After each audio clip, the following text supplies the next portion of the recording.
नमस्कार जैन, आपका स्वागत है हंस अकेडमी चैनल पर। आज का जो टॉपिक है वो गुप्त साम्राज्य की चंद्रगुप्त द्वितीय, इसे विक्रमादित्य के नाम से भी जाना जाता है। इसका कार्यकाल कैसा है? 315 ईस्वी से लेके और 415 ईस्वी तक इसका कार्यकाल है। इसका शासन, इसका जो साम्राज्य था ना, कहाँ से? ये वाला एरिया था हिमालय, यहाँ से लेकर और नर्मदा नदी तक इस वाले एरिया विस्तार था। जबकि पूर्व में बंगाल से लेकर और पश्चिम में कहाँ तक?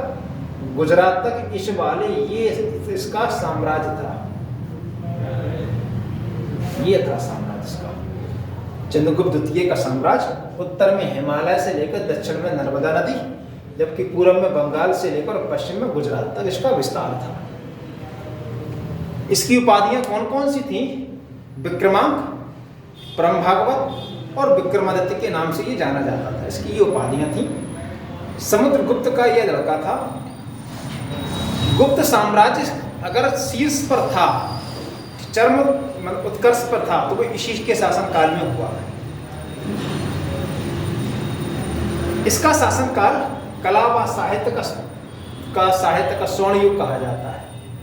क्यों? क्योंकि इसके शासनकाल में 9 रत्न हुए थे।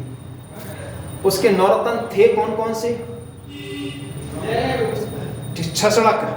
छसणक जिनका काम था ज्योतिष विद्या, धर्मंतरी जिसका काम था चिकित्सा, कालिदास नाटक व काव्य से विशेषज्ञ थे जी।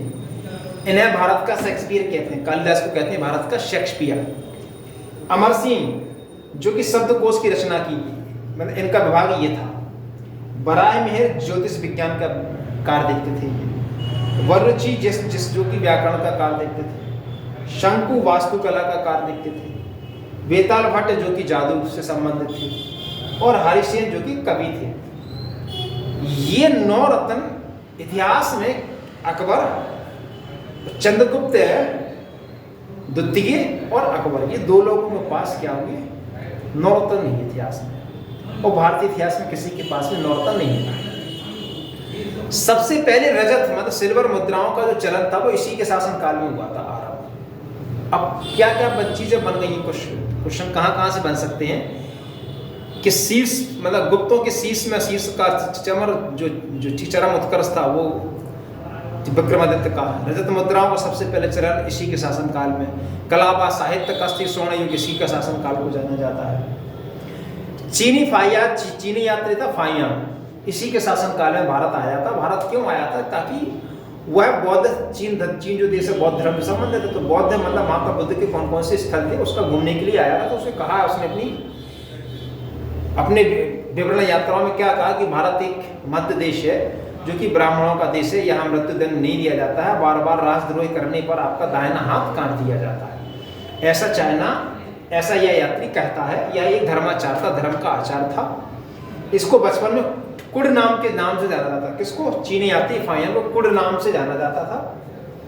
ठीक है, लोग यहाँ पर सुखी थे, मृत्युदंड नहीं दिया जाता। ऐसी अपनी यात्राओं में लिख रहा है। इसका साम्राज्य का विस्तार इसने कैसे किया? विक्रमादित्य ने 2 प्रकार से, एक तो वैवाहिक संबंध बनाकर और दूसरा अन्य क्षेत्रों में, राज्यों में विजय प्राप्त करके अपने साम्राज्य का विस्तार किया।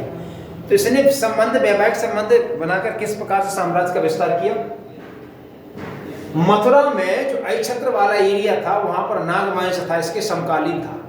और नागवंश में से जो नागवंश की राजकुमारी थी कुबेर नागा, इससे विवाह किया और जिससे प्रभावती इसकी जो लड़की थी उसका जन्म हुआ।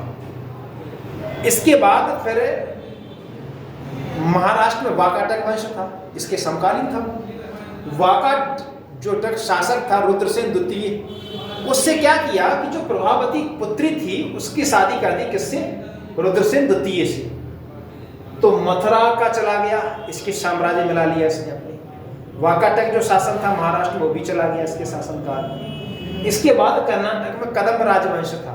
कदम्ब राजवंश की जो राजकुमारी थी, इसका पुत्र था कुमारगुप्त प्रथम, उससे शादी कर ली, शादी करवा दी। तो इसलिए कर्नाटक भी चला गया इसके साम्राज्य में। तो मतलब वैवाहिक संबंध इसने किस प्रकार से फैलाकर अपने साम्राज्य का विस्तार किया।